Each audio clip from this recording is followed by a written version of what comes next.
right now at 7.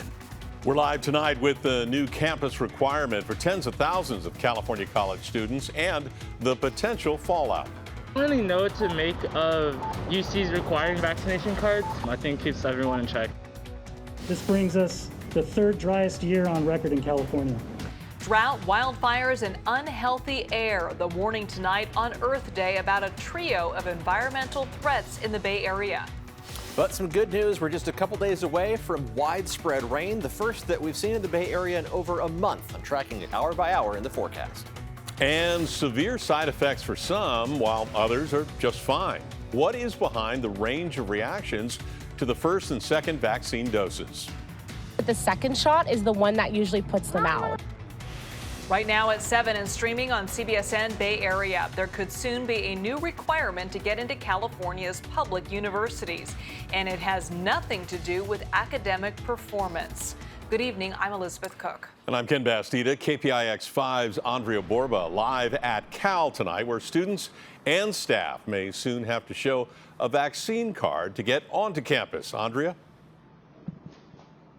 Well, Ken and Liz, we're talking about more than just textbooks to get onto campus at this point. You will need a COVID-19 vaccine card in the UC and CSU systems.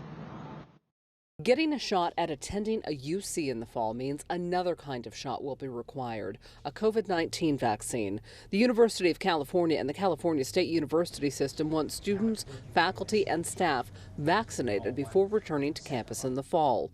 UCSF epidemiologist Dr. George Rutherford says it's already done for measles and other diseases. I think for residential colleges, it has to be the right call. Hopefully there'll be, there are certain people who can't get vaccinated, like those who anaphylaxed to the first dose.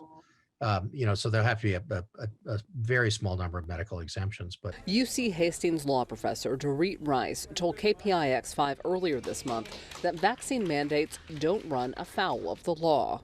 Generally, vaccine mandates are legal. They're workplace conditioned to increase health and safety. They're just as legal as requiring hand washing. The UC and CSU are not the first to float this idea. Rutgers in New Jersey and campuses in North Carolina are asking the same. But the UC and CSU mandate would be the largest at over 1 million students. If there is a wedge for a legal challenge, it's this. The vaccines, Pfizer, Moderna, and Johnson & Johnson, currently only have emergency use authorization, not full FDA approval. This needs to move away from emergency use authorization to actual full licensure. And then these things become easier to mandate. We asked some Cal students what they think of the mandate. I don't really know what to make of UC's requiring vaccination cards. I got vaccinated. I think people should get vaccinated, but I don't think you should necessarily be required to be vaccinated to attend class. I think it keeps everyone in check, and better safe than sorry. Now, the FDA is going to be looking at a full approval of the Pfizer vaccine at the end of March, or May rather, and early June. Live in Berkeley tonight, Andrea Borba, KPIX 5. All right, Andrea, thank you. Looking live across the Bay tonight, a little haze out there for sure. Earlier, officials in the South Bay put out an early warning on Earth Day about bad air, wildfires, and the drought this summer. They say this year has seen disappointing rainfall totals. They say that's creating a huge fire risk because everything is just so dry. And they add, once fires do start in the Bay Area, the air quality will start getting real bad. This brings us the third driest year on record in California. The smoke that we breathe during a wildfire event is very toxic. And what they're seeing is elevated levels of asthma. And this year, the Bay Area Air Quality Management District is working to distribute portable HEPA filters to places like community centers and small businesses to keep people safe during wildfires. And get filters in local businesses and in homes and elsewhere to community centers and really escape the elevated levels of particulate that are associated with wildfires. Chief Meteorologist Paul Hagan is here. And Paul, we not only need rain for the water supply, but to clean up this air as well. Yeah, the air quality hasn't been too bad recently. We've been at worst in the yellow category, but every time rain moves through, it really helps. And it's going to scrub some pollen out of the atmosphere as well. A couple more days in the medium high category tomorrow and Saturday. Mulberry, oak, and grass pollens are the top 3. But then we drop to the medium-low category on Sunday, and it's going to be a slow climb back up to the higher end of the scale once that rain chance moves through. But it'll take a few days, so enjoy that if you've been suffering from seasonal allergies, especially over the last month or so without any rain at all. We are going to see that rain moving in as we head into the weekend. Tomorrow, there's a chance for a little bit of drizzle, maybe a trace of moisture out of the fog and low cloud cover, but actual rain moves in late Saturday night, likely after midnight. And it sticks around for much of the day on Sunday, and I think tomorrow we're going to be able to bump that up to a 100% chance, a certainty that it is going to rain across the Bay Area on Sunday, and it's going to get out of here quickly. By Monday, I think maybe just a couple sprinkles left over to start the day. We'll add up the rain. We'll track it hour by hour with Futurecast coming up in a few minutes. All right, sounds good. Thanks, Paul. And for continuing coverage on the dry conditions, you can check out kpix.com/drought. It has a link to conditions in your zip code. Tonight, new signs that air travel is finally taking off again. SFO is seeing a steady climb in departures, though there's still a long way to go back to pre-pandemic levels. But because most people are flying for fun and not for work, they may be in for a little sticker shock. Routes that used to be cheap, like Fort Lauderdale to Las Vegas or San Francisco to Seattle, are now expensive because that's where the demand is. It just feels good to be getting out of Dodge and seeing family again and just a little bit of normalcy. And we have so many travel certificates from all the flights that we had to cancel. Well, a big reason for that travel surge, a surge in vaccinations, of course. More than 10.7 million Californians are now fully vaccinated. 6.5 million are halfway there. But KPIX 5's Juliette Goodrich reports what all those people don't have in common is how their bodies react. There's definitely a range of reactions when it comes to the COVID vaccination, whether you've had the first shot or the second shot. But why? Well, we've talked to some medical experts to get to the bottom of it. Reaction to the vaccination? It varies. A lot of people mention like the first shot, their arm hurts, but the second shot is the one that usually puts them out. Well, both times I had the Pfizer vaccine and my arm was, quite sore for a couple days, but that passed. Except the next couple days I was really dragging, very tired, but nothing to complain about. My body was a little achy, but after the first day I felt pretty normal. Yeah, your body's working hard. It hasn't seen this invader before. The first time, it's kind of sluggish. Dr. Peter Chin Hong, UCSF infectious disease specialist, explains what's going on behind the scenes in our bodies. So why are there different reactions? It really reflects the range of people's experiences, where their body has been, what medical conditions they have, how old they are, what gender they are. Even the type of foods may influence how briskly you respond. The Center for Disease Control said about 70% reported pain when they received the Moderna or Pfizer shot.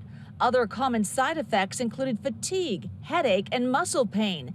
And then there was a smaller percentage who had the full blown out chills and fever. If you have a strong reaction, that means you have a stronger immunity. Fact or myth? Myth. The amount of reaction you have is not related to how good your immune system is. It's just one part of the immune system. Now, doctors offer up this shot of wisdom. They say have a positive mindset when you're going to get your shot. That oftentimes helps. And also know the positive impacts outweigh those short-term effects down the road. In the East Bay, Juliette Goodrich, KPIX 5. Just ahead, the new anti-Asian violence bill speeding through Capitol Hill and what it creates at the Justice Department. And upping the ante on Earth Day, the new environmental goal just set by the city of San Francisco. We know that we can't just operate in our own bubble. Most people aren't going to do it, and it's going to kill a lot of jobs and businesses. And what PG&E is threatening to do now that could shake up the solar industry and cause a lot of anger.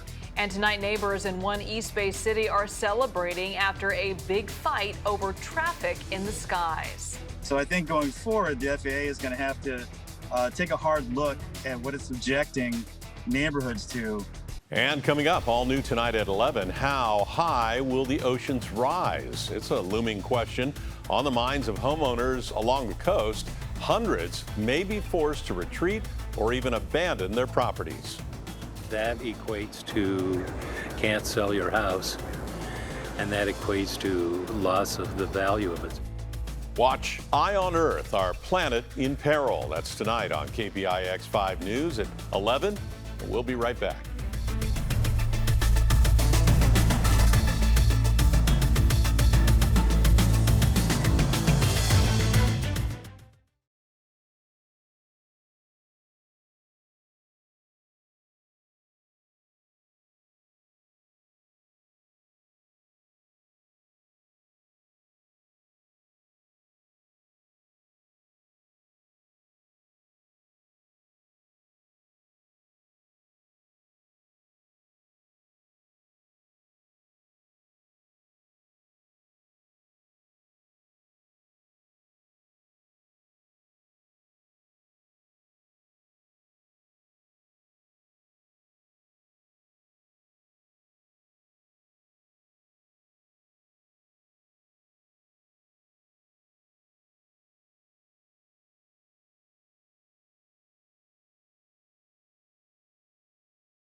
But looking live at the city of Dublin, we're learning tonight that PG&E is trying to cut a major incentive for going green. Right now, homeowners with solar panels get paid by PG&E 25 cents per kilowatt hour for power that they kick back onto the grid.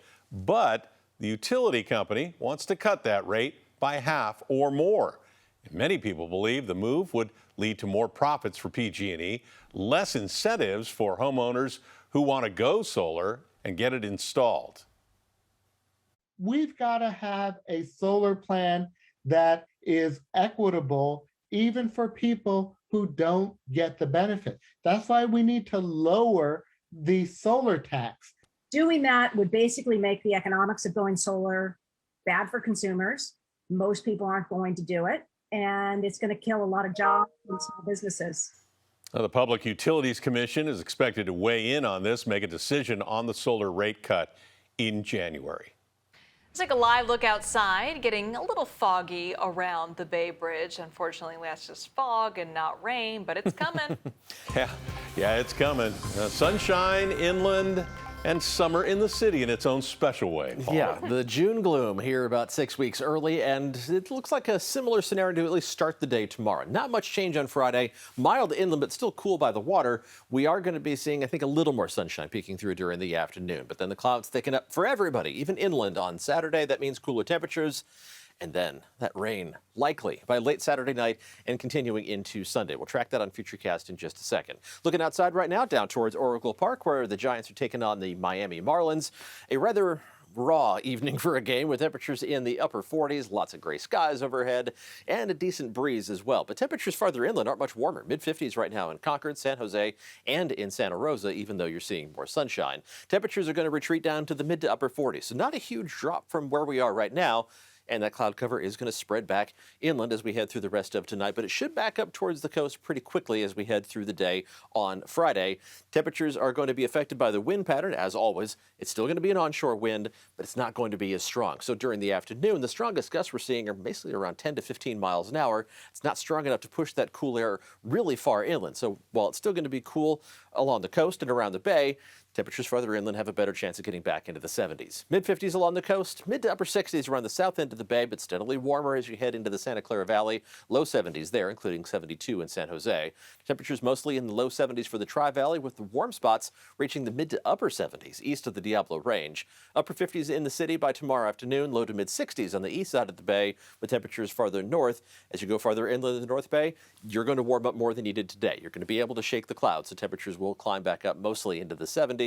Even farther into the 70s as you head farther inland up to around 80 degrees around Ukiah, quite a bit warmer for Mendocino and Lake counties. Rain is on the way. We're going to get through Saturday dry, so any outdoor plans this weekend, Saturday is your day, even though it's going to be cooler and fairly gray. The rain chance is going to move in late Saturday night, even before the sun comes up on Sunday morning. We're going to be seeing some scattered showers on the radar, with the most widespread and the heaviest rain moving through right around sunrise into the first half of Sunday. But by early afternoon, the most widespread rain is already pushing farther off to the east, so it's not going to be a complete washout on Sunday, but it is going to be fairly wet. This is going to be a snow event for the High Sierra. Adding up the rain, we're talking about generally a 1/10 of an inch to a 1/4 inch farther inland, with around a 1/4 inch in the city, approaching a 1/2 inch for some of the higher terrain spots in the North Bay. Not going to be a drought buster, but we will take every drop that we can get, and then we dry out again and we warm back up. Temperatures back up to well above average inland by Wednesday and Thursday, and even up into the mid-60s by the bay and low 60s along the coast by the middle of next week. I'll have another update coming up at 11 o'clock. Thank you, Paul. Well, here's a look at your top headlines. A new bill to help stop hate crimes against Asians is moving forward with overwhelming support on Capitol Hill. It would create a new position within the Justice Department to expedite review of potential COVID-related crimes against Asians. It would also direct the Justice and Health Departments to issue guidance on how to spot these types of crimes and make it easier to report them online. The president is expected to sign it. To our Asian American community, we will not tolerate violence and bigotry against you. And to those who perpetrate the violence and bigotry, we're going to pursue you to the full extent of the law. Looking live at the White House, a 2-day climate summit marking Earth Day continues tomorrow. The virtual gathering brought together more than 40 world leaders and Pope Francis. President Biden pledged to cut U.S. emissions from 2005 levels by 52% before the end of the decade. The signs are unmistakable. The science is undeniable. And the cost of inaction keeps mounting. China will strive to peak carbon dioxide emissions before 2030 and achieve carbon neutrality before 2060. And tonight in San Francisco, the city is now aiming to become carbon neutral by the year 2045 instead of 2050. Mayor Lennon Breed also announced that the city's opt-in investor-owned electricity program, Clean Power SF, is on track to deliver carbon-free electricity by 2025, 5 years ahead of its original goal. The program could become an example for other cities. San Francisco has been a leader. We know that we can't just operate in our own bubble and make changes to support and uplift the environment without making sure that we are demonstrating how it can be done for others to follow. And Kansas City officials say San Francisco's carbon emissions have already fallen 41% below its 1990 levels. That's a start. Thank you, Elizabeth. Coming up next, no more social distancing, what the Giants and Dodgers will both be trying out for some fans. Also ahead, the East Bay neighbors breathing a sigh of relief tonight after a battle over traffic high in the skies. Plus, I was definitely shocked when I found out. and he's not just any valedictorian. This impressive Bay Area student just rewrote his school's more than 100-year-old history.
Tonight, the FAA has abandoned plans to reroute East Bay air traffic after a loud outcry from people on the ground.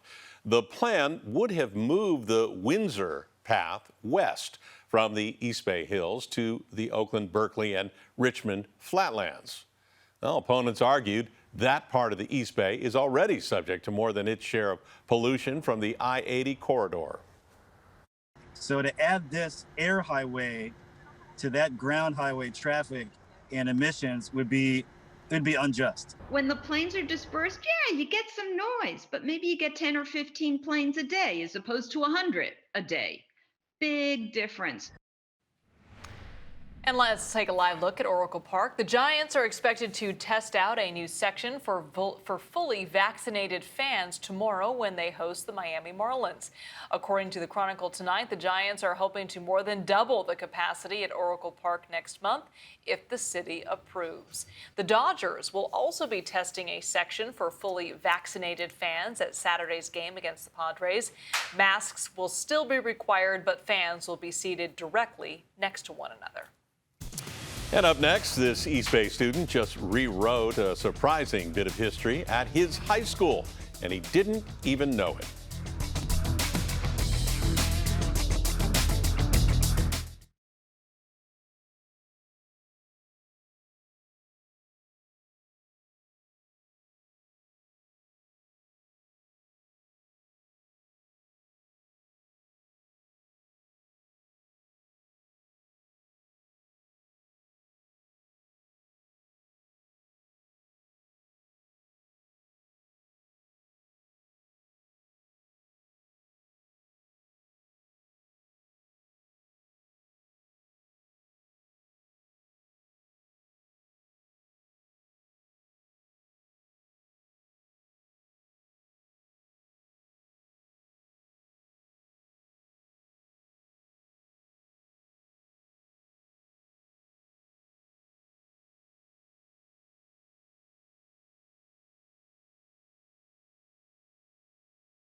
Ahmed Muhammad from Oakland Technical High School is now the school's first African-American male valedictorian.